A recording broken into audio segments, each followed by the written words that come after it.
ನೋಡಿದ್ರಲ್ಲ ಯಾವ ರೀತಿಯಾದಂಥ ಸಮಸ್ಯೆಗಳಿದಾವೆ ಅನ್ನುವಂಥದ್ದನ್ನು ಪ್ರತಿದಿನನೂ ಕೂಡ ಸರ್ಕಾರಿ ಶಾಲೆಗಳ ಅವ್ಯವಸ್ಥೆಯ ಬಗ್ಗೆ ತೋರಿಸ್ತಾನೇ ಇದ್ದೀವಿ. ಆದರೂ ಕೂಡ ಅದು ತೋರಿಸಿದಷ್ಟು ಕೂಡ ಎಷ್ಟರ ಮಟ್ಟಿಗೆ ಸಮಸ್ಯೆಯನ್ನು ಫೇಸ್ ಮಾಡ್ತಾ ಇದ್ದಾರೆ ಮಕ್ಕಳು ಅನ್ನುವಂಥದ್ರ ಬಗ್ಗೆ ಗೊತ್ತಾಗ್ತಾ ಹೋಗ್ತಾ ಇದೆ. ಇದು 1-2 ಶಾಲೆಯ ಪರಿಸ್ಥಿತಿ ಅಲ್ಲ, ಸಾವಿರಾರು ಶಾಲೆಯ ಪರಿಸ್ಥಿತಿ, ಸಾವಿರಾರು ಸರ್ಕಾರಿ ಶಾಲೆಗಳ ದುಸ್ಥಿತಿ. 310 ಮಕ್ಕಳಿಗೆ ಇರೋದು 5 ಕೊಠಡಿ. ಈಗ ಒಂದು ಶಾಲೆ ಬಗ್ಗೆ ತೋರಿಸ್ತೀನಿ ನಿಮಗೆ. 310 ಮಕ್ಕಳಿದ್ದಾವೆ, ಇರೋದು 5 ಕೊಠಡಿ. ಕೊಪ್ಪಳದ ಬೆಟಗೇರಿಯ ಶಾಲೆಯ ದುಸ್ಥಿತಿ ಇದು. ನೆಲದ ಮೇಲೆ ಕುಳಿತು ಪಾಠವನ್ನು ಕೇಳಬೇಕಾಗಿದೆ ಮಕ್ಕಳು, ನೆಲದ ಮೇಲೆ ಕೂತ್ಕೊಳ್ಳುವಂಥ ಪರಿಸ್ಥಿತಿ. 310 ಮಕ್ಕಳು, 5 ಕೊಠಡಿ. ಒಂದೇ ಕೊಠಡಿಯಲ್ಲಿ 70ರಿಂದ 80 ಮಕ್ಕಳಿಗೆ ಪಾಠವನ್ನು ಹೇಳ್ಕೊಡ್ಬೇಕಾಗಿದೆ. ಇರುವ ಹಳೆಯ ಕಟ್ಟಡ ಸಂಪೂರ್ಣ ಹಾಳಾಗೋಗಿದೆ. ಇರುವಂಥ ಹಳೆಯ ಕಟ್ಟಡ ಕೂಡ ಸಂಪೂರ್ಣವಾಗಿ ಹಾಳಾಗೋಗಿದೆ. ಇರುವ 5 ಕೊಠಡಿಯಲ್ಲಿ ಎಲ್ಲ ಮಕ್ಕಳಿಗೆ ನಿತ್ಯ ಪಾಠವನ್ನು ಮಾಡಲಾಗ್ತದೆ. ಇರುವಂಥ 5 ಕೊಠಡಿಯಲ್ಲಿ ಎಲ್ಲ ಮಕ್ಕಳಿಗೂ ಕೂಡ ನಿತ್ಯ ಪಾಠವನ್ನು ಮಾಡ್ತಾ ಇರುವಂಥದ್ದು. ಒಂದೊಂದು ಕೊಠಡಿಯಲ್ಲಿ 70ರಿಂದ 80 ಜನ ಮಕ್ಕಳು. ಕಿತ್ತು ಬರ್ತಾ ಇದೆ ಕಾಂಕ್ರೀಟು, ಪಿಲ್ಲರ್ ಬಿರುಕು ಬಿಟ್ಟಿದೆ. ಮಳೆಗಾಲದಲ್ಲಿ ಸೋರ್ತಾ ಇರುವಂಥದ್ದು ಶಾಲಾ ಕೊಠಡಿ. ಆತಂಕದಲ್ಲೇ ಪಾಠವನ್ನು ಕೇಳ್ತಾ ಇದ್ದಾರೆ ವಿದ್ಯಾರ್ಥಿಗಳು. ಮಳೆಗಾಲದಲ್ಲಿ ಸೋರುತ್ತೆ ಶಾಲೆ, ಆತಂಕದಲ್ಲಿ ಮಕ್ಕಳು ಪಾಠವನ್ನು ಕೇಳ್ತಾ ಇದ್ದಾರೆ. ಪ್ರಯೋಗಾಲಯಕ್ಕೆ ಸಾಮಗ್ರಿಗಳಿದ್ರೂ ಕೂಡ ನೋ ಯೂಸ್. ಕೊಠಡಿ ಬೇಕಲ್ಲ, ಅದಕ್ಕೆ ಪ್ರಯೋಗಾಲಯವನ್ನು ಸೆಟಪ್ ಮಾಡಬೇಕು ಅಂದರೆ ಪ್ರಯೋಗಾಲಯಕ್ಕೆ ಸಾಮಗ್ರಿಗಳಿದ್ದಾವೆ, ಆದರೆ ನೋ ಯೂಸ್. ಹೊಸ ಕೊಠಡಿಗಳ ನಿರ್ಮಾಣಕ್ಕೆ ಮಕ್ಕಳು ಮನವಿಯನ್ನು ಮಾಡ್ಕೊಳ್ತಾರೆ. ಮಕ್ಕಳ ಮನವಿಗೆ ಶಿಕ್ಷಣಾಧಿಕಾರಿಗಳು ನಿರ್ಲಕ್ಷ್ಯವನ್ನು ವಹಿಸಿದ್ದಾರೆ. ಶಿಕ್ಷಣಾಧಿಕಾರಿಗಳ ನಿರ್ಲಕ್ಷ್ಯ, ಜನಪ್ರತಿನಿಧಿಗಳ ನಿರ್ಲಕ್ಷ್ಯ ಎದ್ದು ಕಾಣಿಸುತ್ತೆ. ಶಿಕ್ಷಣಾಧಿಕಾರಿ ಏನು ಹೇಳ್ಬೋದು? ಅವರೊಂದು ಮನವಿಯನ್ನು ಮಾಡ್ಕೊಳ್ಬೋದು, ಒಂದು ಅರ್ಜಿಯನ್ನು ಸಲ್ಲಿಸ್ಬೋದು. ಆದರೆ ಇದಕ್ಕೆ ತುಂಬ ಮೇಯ್ನ್ ಆಗಿ ಇಚ್ಛಾಶಕ್ತಿಯನ್ನು ತೋರಿಸ್ಬೇಕಾಗಿರುವಂಥವ್ರು ಜನಪ್ರತಿನಿಧಿಗಳು. ನೋಡಿ, ನಿಮ್ಗೆ ತೋರಿಸ್ತಾ ಇದ್ವಿ, ಅದೊಂದು ಶಾಲೆ ಅಂತಾನೆ ಯಾವನಾದರೂ ನೋಡಿ ಹೇಗಿದೆ ಪರಿಸ್ಥಿತಿ ಅನ್ನುವಂಥದ್ದು. ಕಿತ್ತೋಗಿದೆ ಮೇಲ್ಛಾವಣಿ ಎಲ್ಲ, ಕೆಳಗೆ ಬೀಳ್ತಾ ಇದೆ ಕಿತ್ತು. ಕಾಂಕ್ರೀಟ್ ಎಲ್ಲ ಕಿತ್ಕೊಂಡು ಕೆಳಗಡೆ ಬೀಳ್ತಾ ಇರುವಂಥದ್ದು. ತಲೆ ಮೇಲೆ ಯಾವಾಗ ಬೀಳುತ್ತೋ ಗೊತ್ತಿಲ್ಲ. ಎಲ್ಲ ಭಾಗ್ಯಗಳು ಗ್ಯಾರಂಟಿಗಳು ಕೊಟ್ಟಿದ್ರಲ್ಲ ಸಿದ್ದರಾಮಯ್ಯನವರೇ, ಒಂದು ಹೆಲ್ಮೆಟ್ ಭಾಗ್ಯ ಕೊಟ್ಬಿಡಿ ನಿಮಗೆ. ಈ ಒಂದು ಶಾಲೆಗಳಿಗೆ, ಸರ್ಕಾರಿ ಶಾಲೆಗಳಿಗೆ ಕಾಯಕಲ್ಪ ಕೊಡಿಸೋದಕ್ಕೆ ಆಗೋದಿಲ್ಲ ಅಂದರೆ ಹೆಲ್ಮೆಟ್ ಭಾಗ್ಯ ಒಂದು ಕೊಟ್ಬಿಡಿ. ಹೆಲ್ಮೆಟ್ ಹಾಕೊಂಡು ಕುತ್ಕೊಳ್ತಾರೆ ಮಕ್ಕಳು ಶಾಲೆಯಲ್ಲಿ. ತಲೆ ಮೇಲೆ ಯಾವಾಗ ಬಿದ್ದು ಯಾರ ಪ್ರಾಣ ಹೋಗುತ್ತೆ ಅಂತ ಹೇಳಲಿಕ್ಕೆ ಆಗೋದಿಲ್ಲ, ಅಂಥ ಪರಿಸ್ಥಿತಿ ಇದೆ ಅಲ್ಲಿ. ನಾಳಿನ ಜನ ಮಾತನಾಡಿದ್ದಾರೆ, ಆಕ್ರೋಶವನ್ನು ವ್ಯಕ್ತಪಡಿಸಿದ್ದಾರೆ. ಏನು ಹೇಳಿದ್ದಾರೆ ಕೇಳೋಣ. ವಿದ್ಯಾರ್ಥಿಗಳು ಅಭ್ಯಾಸ ಮಾಡ್ತೀವಿ, ಅದರಲ್ಲಿ ಸರಿಯಾದಂಥ ಕೊಠಡಿಗಳಿಲ್ಲ, ಟೇಬಲ್ಸ್ಗಳು ಇಲ್ಲ, ಮತ್ತು ಮಳೆಗಳೆಲ್ಲ ಬಂದಾಗ ರೂಮ್ಸ್ಗಳೆಲ್ಲ ಸೋರ್ತವೆ. ಇದರಿಂದ ಭಾಳ ಅಭ್ಯಾಸಕ್ಕೆ ತೊಂದರೆ ಆಗುತ್ತೆ. ಹೊರಗಡೆ ಎಲ್ಲ ಕೂತು ಪಾಠ ಮಾಡ್ತಾರೆ ಸರ್ಸ್ಗಳು, ತುಂಬ ಪ್ರಾಬ್ಲಮ್ ಆಗಿದೆ. ಸೊ ಅದರಿಂದ ಗೌರ್ಮೆಂಟಿಗೆ ತಿಳಿಸೋದೇನೆಂದರೆ ಕೊಠಡಿಗಳನ್ನು ಸರಿಯಾಗಿ ರೀತಿಯಲ್ಲಿ ಕಟ್ಟಿಸ್ಕೊಡ್ಬೇಕು ಅಂತ. BOದವರಿಗೆ, ಆಮೇಲೆ CRP ಎಲ್ಲ ಇಲಾಖೆಗಳಿಗೂ ನಾವು ಮನವಿಯನ್ನು ಕೊಟ್ಟಿದ್ದೇವೆ. ಇವತ್ತಿಗೂ ಅದನ್ನು ಕಾರ್ಯರೂಪಕ್ಕೆ ತರ್ತಾ ಇಲ್ಲ. ಇವತ್ತು ಅಧಿವೇಶನ ನಡೀತಾ ಇದೆ. ಅಧಿವೇಶನದಲ್ಲಿ ನಮ್ಮ ಶಿಕ್ಷಣ ಸಚಿವರು ಇದ್ರ ಬಗ್ಗೆ ಕ್ರಮವನ್ನು ತಗೋಬೇಕಂತ ನನ್ನ ಮನವಿ. ಮಕ್ಕಳಿಗೆ ಕೂತ್ಕೊಳ್ಳೋಕೆ ಕೊಠಡಿಗಳಿಲ್ಲ ರೀ, ಅದೇ ದೊಡ್ಡ ಸಮಸ್ಯೆ ನಮಗೆ. ಆಮೇಲೆ ಇಲ್ಲಿ ನಮ್ಮಲ್ಲಿ KPC ಸ್ಕೂಲ್ ಕೊಡಬೇಕಾಗಿತ್ತು, ಎಲ್ಲೋ ಒಂದು ಮಲತಾಯಿ ಧೋರಣೆಯಿಂದ ಬೇರೆ ಕಡೆ ಕೊಟ್ಟರೆ. ನಮ್ಮಲ್ಲಿ 310 ಮಕ್ಕಳು ವಿದ್ಯಾಭ್ಯಾಸ ಮಾಡ್ತಾರೆ, ಅದನ್ನು ಕೊಡಲಿಲ್ಲ ನಮಗೆ. ಯಾಕೆ ಮಲತಾಯಿ ಧೋರಣೆ ಮಾಡ್ತಾರೆ ಅಂತ ನಮಗೆ ಗೊತ್ತಾಗ್ತಾ ಇಲ್ಲ. ಅದು ನಾವು ಮುಂದೆ ಉಗ್ರ ಹೋರಾಟ ಮಾಡಲೇಬೇಕಾಗುತ್ತೆ ಈ ಪರಿಸ್ಥಿತಿ ಒಳಗೆ. ಯಾಕಂದರೆ ಇದು ಮಕ್ಕಳ ಭವಿಷ್ಯ. ಶಿಕ್ಷಣ ಮಕ್ಕಳಕ್ಕೆ ಮೂಲಭೂತ ಹಕ್ಕದು, ಮಕ್ಕಳದು ಶಿಕ್ಷಣ. ಅದರೊಳಗೆ ಇವರು ಸರ್ಕಾರ ತಾರತಮ್ಯ ಮಾಡ್ತಂದ್ರೆ ಇದ್ರ ಬಗ್ಗೆ ನಾವು ಉಗ್ರ ಹೋರಾಟ ಮಾಡೇ ಮಾಡ್ತೀವಿ ಅಂತ ಖಂಡಿತವಾಗಿ ನಾನು ಹೇಳಿದ್ವಿ. ಇಲ್ಲಿ ಒಟ್ಟಾರೆ 290 ಮಕ್ಕಳು ವಿದ್ಯಾರ್ಥಿಗಳು ಅಭ್ಯಾಸ ಮಾಡ್ತಿದ್ದಾರೆ ಸರ್. ಇಲ್ಲಿ 3 ಕ್ಲಾಸ್ನಲ್ಲಿ ಮಕ್ಕಳು ತರಗತಿಯಲ್ಲಿ ಅಭ್ಯಾಸ ಮಾಡ್ತಿದ್ದಾರೆ. ಬಿಲ್ಡಿಂಗ್ ಬೇಕು ಸರ್, ಇಲ್ಲಿ ಕಟ್ಟಡಗಳು ಕಳಿಸಿವಿ ಸರ್, ಮಾಹಿತಿ ಕೊಟ್ಟಿದ್ದೀವಿ ಸರ್ ಇಲಾಖೆಗೆ. ಸರ್ 2 ಕಟ್ಟಡಗಳಿಗೆ ದುರಸ್ತಿ ಮತ್ತು 2 ಕಟ್ಟಡಗಳು ನಿರ್ಮಾಣ ಆಗ್ತವೆ ಅಂತ ತಿಳಿಸಿದ್ದಾರೆ ಸರ್. ಹಾಜರಾತಿನೇ 350 ದಾಖಲಾತಿ ಅದಾವೆ ಸರ್. 350 ದಾಖಲಾತಿ ಕೂಡ 280 ಇಲ್ಲ 300 ಹುಡುಗರು ಬರ್ತಾವ್ರಿ ಸರ್. ಅದರ ವ್ಯವಸ್ಥೆ, ಕೊಠಡಿಗಳ ವ್ಯವಸ್ಥೆ ದುಸ್ಥಿತಿಯಿಂದ ಇರುವುದರಿಂದ ಮಕ್ಕಳ ವಿದ್ಯಾಭ್ಯಾಸಕ್ಕೆ ತೊಂದರೆ ಆಗುತ್ತದೆ ಎಂದು ನಾವು ಸಾಕಷ್ಟು ಸಾರಿ ಮನವಿ ಮಾಡಿಕೊಂಡಿದ್ದೇವೆ ಈ MLA ಸಾಹೇಬರಿಗೆ. ಆದರೆ ನಮ್ಮ ಮನವಿಗೆ ಸ್ಪಂದಿಸಿದ್ದಾರೆ ಅಷ್ಟೇ ಹೊರತು ಬೇರೆ ಏನು ಕೆಲಸ ನಡೆದಿಲ್ಲ. ಈಗ ನಾವು 2 ವರ್ಷ ಆಯ್ತು ರೀ, ಅವರಿಗೆ 4 ಹತ್ರ 5 ಸಲ ಮನವಿ ಮಾಡಿದ್ರು ಕೂಡ ಏನು ಸ್ಪಂದನೆ ಮಾಡಿಲ್ಲ. ನಮ್ಗೆ ಅರ್ಜೆಂಟಾಗಿ ನಮ್ಮದು ಮಾಡಿ ಕೊಡಬೇಕಾಗಿ ವಿನಂತಿ ಅಂತ ಕೇಳ್ಕೊಳ್ತೀವಿ ಅವ್ರ ಹತ್ರ. ಇನ್ನು ಶಾಲೆಯ ದುಸ್ಥಿತಿ ಬಗ್ಗೆ ನಮ್ಮ ಪ್ರತಿನಿಧಿ ಅಲ್ಲಿಂದ ಪ್ರತ್ಯಕ್ಷ ವರದಿಯನ್ನು ಕೊಟ್ಟಿದ್ದಾರೆ, ನೋಡ್ಕೊಂಬರೋಣ. ನ್ಯೂಸ್ 18 ನಮ್ಮೂರಲ್ಲಿ ಇವತ್ತು ಕಾರ್ಯಕ್ರಮ ಬೆಟಗೇರಿಯಲ್ಲಿದ್ದೀವಿ. ಕೊಪ್ಪಳ ತಾಲೂಕಿನ ಬೆಟಗೇರಿಯಲ್ಲಿರುವಂಥ ಒಂದು ಶಾಲೆಗೆ ಬಂದಿದ್ದೇವೆ. ಈ ಶಾಲೆ ಯಾವ ಸ್ಥಿತಿ ಇದೆ ಅಂತ ಹೇಳ್ತೀವಿ. ಇದು 1960ರಲ್ಲಿ 66ರಲ್ಲಿ ಆರಂಭವಾಗಿರುವಂಥ ಸರ್ಕಾರಿ ಪ್ರೌಢಶಾಲೆ.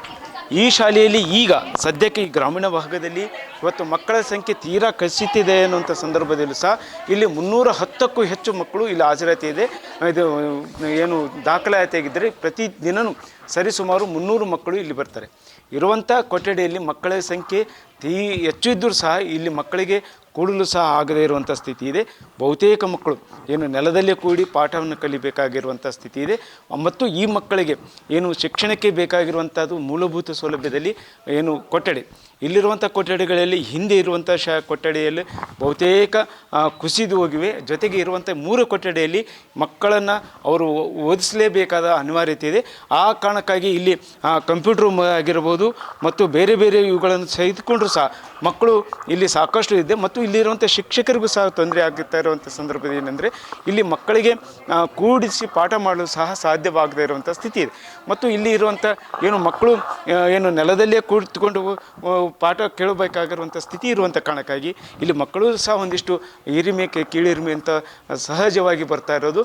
ಇಲ್ಲಿ ಶಿಕ್ಷಕರು ಏನೇ ಇಲ್ಲಿ ಮತ್ತು ಸರ್ಕಾರಿ ಶಾಲೆಗಳ ಬಗ್ಗೆ ಯಾಕೆಷ್ಟು ತಾತ್ಸಾರ ಅನ್ನುವಂಥ ಭಾವನೆ ಸಹ ಉಂಟಾಗ್ತಾಯಿದೆ. ಇಂಥ ಸಂದರ್ಭದಲ್ಲಿ ಸರ್ಕಾರ ಇಲ್ಲಿ ಏನು ಜಿಲ್ಲಾಡಳಿತ ಆಗಿರ್ಬೋದು ಮತ್ತು ಇಲ್ಲಿ ಜನಪ್ರತಿನಿಧಿಗಳು ಸಾಕಷ್ಟು ಮುತುವರ್ಜಿ ವಹಿಸಿ ಸರ್ಕಾರಿ ಶಾಲೆಯನ್ನು ಬಲಪಡಿಸಬೇಕಾಗಿದೆ. ಇಲ್ಲಿ ನಾವು ಸಾಕಷ್ಟು ಬಾರಿ ಮನವಿ ಮಾಡಿದ್ರು ಯಾರೂ ಸ್ಪಂದನೆ ಆಗ್ತಾಯಿಲ್ಲ. ಆದರೆ ಅನಿವಾರ್ಯವಾಗಿ ಮುಂದೆ ಹೋರಾಟ ಮಾಡಲೇಬೇಕಾದ ಸ್ಥಿತಿ ಬಂದಿದೆ ಅನ್ನುವಂಥ ಮಾತನ್ನು ಹೇಳ್ತಾಯಿದ್ದಾರೆ. ಶರಣ ಬಾಚಲಪುರ್, ನ್ಯೂಸ್ 18 ಕೊಪ್ಪಳ. ಇದೇ ವಿಚಾರಕ್ಕೆ ಸಂಬಂಧಪಟ್ಟಂತೆ ಮಾತಾಡಲಿಕ್ಕೆ ಕೊಪ್ಪಳದ BU ಆಗಿರುವಂಥ ಹನುಮಂತಪ್ಪ ಅವರು ದೂರವಾಣಿ ಸಂಪರ್ಕದಲ್ಲಿ ಜಾಯ್ನ್ ಆಗಿದ್ದಾರೆ. ನಮಸ್ಕಾರ ಹನುಮಂತಪ್ಪ ಅವರೇ. ಸರ್ ನಮಸ್ತೆ ಸರ್, ಶಾಲೆ ಹೇಗಿದೆ ಅನ್ನುವಂಥದ್ದನ್ನ ತೋರಿಸ್ತಾ ಇದ್ವಿ. ಆಗ್ಲೋ ಈಗಲೋ ಬೀಳೋ ಪರಿಸ್ಥಿತಿ, ತಲೆ ಮೇಲೆ ಯಾವಾಗ ಬೀಳುತ್ತೋ ಗೊತ್ತಿಲ್ಲ ಕಾಂಕ್ರೀಟು, ಅಂಥ ಪರಿಸ್ಥಿತಿನ ಮಕ್ಕಳು ಓದ್ತಾ ಇದ್ದಾರೆ. ನಿಮ್ಮ ಗಮನಕ್ಕೆ ಬಂದಿಲ್ವಾ?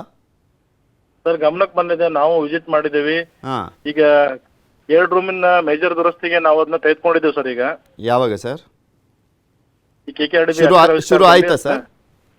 ಪ್ರಾರಂಭ ಆಗುತ್ತೆ ಸರ್. ಈಗ ಆಗುತ್ತೆ. ನೀವು ಯಾವಾಗ ಹೋಗಿ ಬಂದ್ರಿ ಸರ್? ಸರ್ ನಾನು 1 ವೀಕ್ ಹಿಂದೆ ಹೋಗಿ ಬಂದಿದ್ದೇನೆ ಸರ್. ನೀವು ಯಾವಾಗ ಬಂದಿದ್ದು ಸರ್ ಅಲ್ಲಿಗೆ? ಸರ್ ನೀವು ಯಾವಾಗ ಸರ್ ಅಲ್ಲಿಗೆ ಬಂದಿದ್ದು? ಎಷ್ಟು ವರ್ಷದಿಂದ ವರ್ಕ್ ಮಾಡ್ತಿದ್ದೀರಾ? ಸರ್ ನಾನೊಂದು 5 ತಿಂಗಳಾಯ್ತು ಸರ್ ಬಂದು, ಇನ್ಚಾರ್ಜ್ ಇದ್ದೇನೆ ನಾನು. Okay okay. ಏನಂದ್ರು ಅನುದಾನ ಅಂದರೆ ಅದನ್ನು ದುರಸ್ತಿ ಅಂದರೆ ಯಾವ ರೀತಿಯಾಗಿ ಹೊಸ ಕೊಠಡಿಗಳ ಅಥವಾ ಅಲ್ಲಿರುವಂಥದ್ದನ್ನೇ ದುರಸ್ತಿ ಮಾಡುವಂಥದ್ದ? ಯಾಕೆಂದರೆ ಇರುವಂಥದ್ದು 310 ಮಕ್ಕಳು, ಇರೋದೇ 5 ಕೊಠಡಿ. ಒಂದೊಂದು ಕೊಠಡಿಲಿ 70ರಿಂದ 80 ಮಕ್ಕಳು ಓದ್ತಾ ಇದ್ದಾವೆ. ಅದರಲ್ಲಿ 2 ಕೊಠಡಿಗಳನ್ನ ಮೇಜರ್ ದುರಸ್ತಿಗೆ ನಾವು ಈಗಾಗಲೇ ತಗೊಂಡಿದ್ದೀವಿ ಸರ್. ಅದರಲ್ಲಿ ಜೊತೆಗೆ ಶಾಸಕರ ಜೊತೆ ಮಾತಾಡಿ ಈ KKRDB ಅನುದಾನದಲ್ಲಿ 3 ಕೊಠಡಿಗಳನ್ನ ಮಂಜೂರು ಮಾಡ್ಲಿಕ್ಕೆ ಕೂಡ ನಾವು ಅದನ್ನ ಯೋಜನೆ ಮಾಡಿದ್ದೀವಿ ಸರ್. ಏನಂದ್ರು? ಕೊಡ್ತೇವೆ ಅಂತ ಹೇಳಿದಾರೆ ಸರ್. ಕೊಡ್ತೀವಿ ಅಂತ ಹೇಳಿದ್ದಾರೆ KKRDB ಅಡಿಯಲ್ಲಿ. ಹೌದು ಅಂದರೆ DDP ಅವರು ಕೂಡ ಬಂದಿದ್ರಾ? ಅವರೇನಾದರೂ ವಿಸಿಟ್ ಮಾಡಿದ್ರಾ ಅಥವಾ ನೀವು ಮಾತ್ರ ಹೋಗಿದ್ರಾ? DDP ಸರ್ ಹೋಗಿದ್ರು ಸರ್, ಬೆಟಗೇರಿ ಹೋಗಿದ್ರು ಸರ್. DDP ಸರ್ ಅವ್ರ ಗಮನಕ್ಕೂ ಅದ ಸರ್. ಅದ ನಾವು ಮತ್ತು DDP ಸರ್ ಜಂಟಿಯಾಗಿ ಅದ್ರ ಬಗ್ಗೆ ಮಾತಾಡಿ MLA ಸಾಹೇಬ್ ಜೊತೆ ಮಾತಾಡಿದ್ದೀವಿ ಸರ್. ದುರಸ್ತಿ ಅಂದ್ರೆ ಯಾವಾಗ ಶುರು ಆಗುತ್ತೆ ಸರ್? ಈಗ ಸರ್ ಈಗ ನೆಕ್ಸ್ಟ್ ಮಂತ್ ಅಲ್ಲಿ ಪ್ರಾರಂಭ ಆಗುತ್ತೆ ಸರ್ ನಮ್ಗೆ. ಮತ್ತೊಂದು ಕಡೆ ಪ್ರಯೋಗಾಲಯಕ್ಕೆ ಸಾಮಗ್ರಿಗಳೆಲ್ಲ ಇದಾವೆ, ಆದರೆ ಕೊಠಡಿ ಇಲ್ಲ. ಅದು ತಂದೇನು ಪ್ರಯೋಜನ ಅಂತ ಅವು ಕೂಡ ಹಾಳಾಗೋಗ್ತವೆ. ಇಲ್ಲ ಸರ್, ನಾವು ಪ್ರಯತ್ನ ಮಾಡ್ತಾ ಇದೀವಿ ಸರ್, ಅದನ್ನ ಕ್ಲಿಯರ್ ಮಾಡ್ತೀವಿ ಆದಷ್ಟು ಬೇಗ. ರಾಘವೇಂದ್ರ ಹಿಟ್ನಾಳ್ ಅವರಲ್ವಾ ಅಲ್ಲಿನ MLA? ಹೌದು ಸರ್, ರಾಘವೇಂದ್ರ ಹಿಟ್ನಾಳ್ ಸಾಹೇಬ್ ಅವ್ರ ಗಮನಕ್ಕೆ ಬಂದಿದೆ. ಹೌದು ಸರ್, ಗಮನಕ್ಕೆ ಬಂದಿದೆ. ಸಾಹೇಬ್ರು ಅದನ್ನ ಫಸ್ಟ್ ಪ್ರಯಾರಿಟಿ ಅಂತ ಹೇಳಿ ತಗೊಂಡಿದ್ದಾರೆ. ಫಸ್ಟ್ ಪ್ರಯಾರಿಟಿ ಅಂತ ತಗೊಂಡಿದ್ದಾರೆ, ಬೇಗ ಮಾಡಿಸ್ಕೊಡ್ತೀವಿ ಅಂತ ಹೇಳಿದ್ದಾರೆ. ಹೌದು ಸರ್, ಹೇಳಿದ್ದಾರೆ. ನಿಮಗೆ ಗೊತ್ತಲ್ಲ ಸರ್, ಅದು ಆ ಭಾಗದಲ್ಲಿ ಮಕ್ಕಳುಗಳು ಸ್ಕೂಲಿಗೆ ಬರೋದೇ ಕಷ್ಟ. ಅಂಥದ್ರಲ್ಲಿ ಸಾಕಷ್ಟು ಕಾರ್ಯಕ್ರಮಗಳನ್ನೆಲ್ಲ ಹಾಕ್ಕೊಂಡು ಶಾಲೆಗೆ ಕರೆತರ್ತಿರ್ತೀರ. ಆದರೆ ಇಂಥ ಟೈಮ್ನಲ್ಲಿ ಶಾಲೆಗಳೇ ಸರಿ ಇಲ್ಲ ಅಂದರೆ ಹೇಗೆ ಬರ್ತಾರೆ ಹೇಳಿ? ಹೇಗೆ ಸೇರಿಸ್ತಾರೆ ಹೇಳಿ ಅಪ್ಪ ಅಮ್ಮ? ಯಾವ ಧೈರ್ಯದ ಮೇಲೆ ಕಳಿಸ್ಬೇಕು ಮಕ್ಕಳನ್ನ ಅಂತ ಶಾಲೆಗಳಿಗೆ? ಆ ಕಾರಣಕ್ಕೆ ನಾವು ಅಲ್ಲಿ ಪ್ರಾಥಮಿಕ ಶಾಲೆಯಲ್ಲಿ 2 ಕೊಠಡಿಗಳನ್ನ ಈಗ ಹೈಸ್ಕೂಲಿಗೆ ಕೊಟ್ಟಿದ್ದೀವಿ ಸರ್. ನಾವು ಅಲ್ಲಿ ಅದೇ ತಾತ್ಕಾಲಿಕವಾಗಿ ಕೊಟ್ಟು ವ್ಯವಸ್ಥೆ ಮಾಡಿದ್ದೀವಿ ಸರ್. ಈಗ ಪರ್ಯಾಯವಾಗಿ ಅಲ್ಲಿ ಬೇರೆ ಇನ್ಯಾವುದು ಕೊಠಡಿಗಳಿಲ್ವಾ? ಅಂದ್ರೆ ಅಟ್ಲೀಸ್ಟ್ ಬೇರೆ ಒಂದು ಸ್ವಲ್ಪ ಬಾಡಿಗೆಯನ್ನ ಕೊಟ್ಬಿಟ್ಟು ಆ ಮಕ್ಕಳಿಗೂ ಸರಿಯಾಗೋ ರೀತಿಯಲ್ಲಿ ಕಲಿಕೆಯನ್ನ ಮಾಡುವಂತ ನಿಟ್ಟಿನಲ್ಲಿ. ಗ್ರಾಮೀಣ ಪ್ರದೇಶ ಆಗಿರೋದ್ರಿಂದ ಅಲ್ಲಿ ಬಾಡಿಗೆ ಕೊಠಡಿ ಸಿಗಂಗಿಲ್ಲ ಸರ್ ನಮ್ಗೆ. ಈಗ ಪ್ರಾಥಮಿಕ ಶಾಲೆಯಲ್ಲಿ 2 ಕೊಠಡಿಗಳನ್ನ ತಗೊಂಡು ನಾವು ನಡೆಸ್ತಾ ಇದ್ದೀವಿ ಸರ್ ಅಲ್ಲಿ. ಓಕೆ ಫಸ್ಟ್ ಪ್ರಯಾರಿಟಿ ಅಂತ ಹೇಳಿ ತಗೊಂಡು ಮಾಡ್ತಾ ಇದ್ದೀವಿ ಸರ್, ನಾವು ಪ್ರಯತ್ನ ಮಾಡ್ತಾ ಇದ್ದೀವಿ. ಓಕೆ, ಧನ್ಯವಾದ ಹನುಮಂತಪ್ಪ ಅವರೇ ನ್ಯೂಸ್ 18 ಜೊತೆ ಮಾತನಾಡಿದ್ದಕ್ಕೆ. ನಮ್ಮ ಜೊತೆ ಸೋಮಶೇಖರ್ ಗೌಡರು DDPI ಕೊಪ್ಪಳ ದೂರವಾಣಿ ಸಂಪರ್ಕದಲ್ಲಿದ್ದಾರೆ. ನಮಸ್ಕಾರ ಸೋಮಶೇಖರ್ ಗೌಡ್ರೆ. ನಮಸ್ತೆ ಸರ್. ನಮಸ್ತೆ ಸರ್. ಸರ್, ಬೆಂಡಿಗೇರಿ ಪರಿಸ್ಥಿತಿಯನ್ನ ತೋರಿಸ್ತಾ ಇದ್ವಿ ಅಲ್ಲಿ ಸರ್ಕಾರಿ ಶಾಲೆದು. ಸರ್ ಅಲ್ಲಿ ಹೇಗಿದೆ ಅನ್ನುವಂಥದ್ದನ್ನ ಹೇಳಲಿಕ್ಕೂ ಕೂಡ ಆಗಲ್ಲ, ಅಂತ ದುಸ್ಥಿತಿಯಲ್ಲಿರುವಂಥದ್ದು ಆ ಶಾಲೆ. ಅಂಥದ್ರಲ್ಲೂ 310 ಮಕ್ಕಳು ಬಂದು ಕಲಿತಾ ಇದ್ದಾರೆ. ಯಾವಾಗ ಸರ್ ಆ ಪರಿಸ್ಥಿತಿ ಸರಿಯಾಗೋದು? ಸರ್ ಈಗ ಅಲ್ಲಿ ಒಂದು KGBB ಒಂದು ಕಟ್ಟಡ ಆಗ್ತಾ ಇದೆ ಸರ್. ಇದು ಆಲ್ರೆಡಿ ಬುನಾದಿ ತೆಗೆದಿರ್ತಕ್ಕಂಥ ಸರ್. ಆ ಕಟ್ಟಡ ಮುಗಿದ ಕೂಡಲೇ ಸರ್ ಅದ್ರ ಪಕ್ಕಕ್ಕೆ ಒಂದು ಗುರುಭವನದ ಕಟ್ಟಡ ಇದೆ ಸರ್. ಆ ಗುರುಭವನದ ಕಟ್ಟಡವನ್ನ ಬಳಕೆ ಮಾಡಿಕೊಂಡು ಈಗ 2 ಕೊಠಡಿ ದುರಸ್ತಿಗಳಿಗೆ ನಾವೆಲ್ಲರೂ ಪ್ಲಾನ್ ಮಾಡ್ಕೊಂಡಿವಿ ಸರ್. ಓಕೆ, 2 ಕೊಠಡಿ ದುರಸ್ತಿ ಸರ್, ಒಂದು 3 ಹೊಸ ಕೊಠಡಿಗಳು ಸರ್. ಓಕೆ ಓಕೆ KKRDದಿಂದ ಸರ್ 3 ಹೊಸ ಕೊಠಡಿಗಳನ್ನ ಪ್ಲಾನ್ ಒಳಗೆ ಹಾಕೊಂಡಿವಿ ಸರ್. 2 ಕೊಠಡಿ ದುರಸ್ತಿ ಮಾಡ್ತೀವಿ ಸರ್. ಪ್ಲಸ್ KGBB ಹೊಸ ಬಿಲ್ಡಿಂಗ್ ಆಗ್ತಾ ಇದೆ ಸರ್. ಅಲ್ಲೂ ನಮಗೆ ರೂಮ್ಸ್ ಅವೈಲೇಬಲ್ ಆಗ್ತದೆ ಸರ್. ಹಿಂಗಾಗಿ ಮಕ್ಕಳಿಗೆ ಅನುಕೂಲತೆ ಮಾಡಿಕೊಡ್ತೀವಿ ಸರ್. ಅಲ್ಲ, ಈಗ ಪ್ಲಾನ್ ಹಾಕೊಂಡಿದ್ರೆ ಓಕೆ, ಅದಕ್ಕೆ ಓಕೆ ಸಿಕ್ಕಿದೆಯಾ? ಗ್ರಾಂಟ್ ಸಿಕ್ಕಿದೆಯಾ ಆ 3 ಕೊಠಡಿಗಳಿಗೆ? Yes sir. ಇದು 3 ಕೊಠಡಿಗಳಿಗೆ ಇದು KKRDಯಿಂದ 3 ಕೊಠಡಿ ಶಾಂಕ್ಷನ್ ಆಗ್ತದೆ ಸರ್. ನಮ್ಗೆ 2 ಕೊಠಡಿ ದುರಸ್ತಿದಾಗಿದೆ. ಪ್ಲಸ್ ಈಗ KKGBB ಆಲ್ರೆಡಿ ಇದು KGBB ಇದು ಬಿಲ್ಡಿಂಗ್ ಸ್ಟಾರ್ಟ್ ಆಗಿದೆ ಸರ್ ಆಲ್ರೆಡಿ ಅಲ್ಲಿ. ಓಕೆ, ಈ ದುರಸ್ತಿ ಕಾರ್ಯ ಎಲ್ಲ ಯಾವಾಗ ಶುರು ಆಗುತ್ತೆ ಸರ್? ಪ್ರಾಬಬಲಿ ಈ ಮಂತ್ ಎಂಡಿಗೆ ಶುರು ಆಗ್ತದೆ ಸರ್. ಆಮೇಲೆ ಇನ್ನೊಂದು ಹೆವಿ ಸ್ಟ್ರೆಂತ್ ಬೇರೆ ಇರೋದು ಬೇರೆ, ಮಕ್ಳುಗಳು ಕೆಳಗಡೆ ಕುತ್ಕೊಂಡು ಓದುವಂತ ಪರಿಸ್ಥಿತಿ ಇದೆ. ಆ ಬೆಂಚ್ ವ್ಯವಸ್ಥೆ ಯಾವಾಗ ಮಾಡ್ತೀರಾ ಅಂತ ಸರ್? ಈಗ ಅಕ್ಷರಾವಿಷ್ಕಾರ ಕಾರ್ಯಕ್ರಮದೊಳಗ ಕೊಪ್ಪಳದ್ದು ಇದು ತಾಲೂಕಿನ ಅನುದಾನ ಇದೆ ಸರ್ ನಮಗ. ಆ ಅನುದಾನದೊಳಗೆ ಡೆಸ್ಕ್ಸ್ ಕೂಡ ಪ್ರೊವೈಡ್ ಮಾಡ್ತಾ ಇದ್ದೀವಿ ಸರ್ ಮಕ್ಕಳಿಗೆ. ಅಲ್ಲ, 70 ರಿಂದ 80 ಜನ ಮಕ್ಕಳಿದ್ದಾರೆ, ಕೆಳಗಡೆ ಕೂತ್ಕೊಂಡು ಓದುವಂತ ಪರಿಸ್ಥಿತಿ. ನಿಮ್ಗೆ ಅರ್ಜೆನ್ಸಿ ಅಂದ್ರೆ ಅಟ್ಲೀಸ್ಟ್ ಬೇಗ ನಿಮ್ಗೆ ಪ್ರೊವೈಡ್ ಮಾಡ್ಲಿಕ್ಕೆ ಆಗೋದು ಅಂದ್ರೆ ಅಟ್ಲೀಸ್ಟ್ ಬೆಂಚ್ ಗಳನ್ನ ಕೊಡ್ಬೋದಲ್ಲ, ಅದನ್ನಾದ್ರೂ ವ್ಯವಸ್ಥೆ ಮಾಡ್ಕೊಡಿ. ಅದೇ ಖಂಡಿತ ಮಾಡಿಸ್ಕೊಡ್ತೀವಿ ಸರ್. ಅಕ್ಷರಾವಿಷ್ಕಾರದೊಳಗೆ ಆ ಪ್ರೊವಿಷನ್ ಮಾಡ್ಕೊಡ್ತೀವಿ. ಓಕೆ, ಇದನ್ನು ಫಾಲೋ ಅಪ್ ಮಾಡ್ತೀವಿ ಸರ್. ಧನ್ಯವಾದ ನ್ಯೂಸ್ 18 ಜೊತೆ ಮಾತನಾಡಿದ್ದಕ್ಕೆ.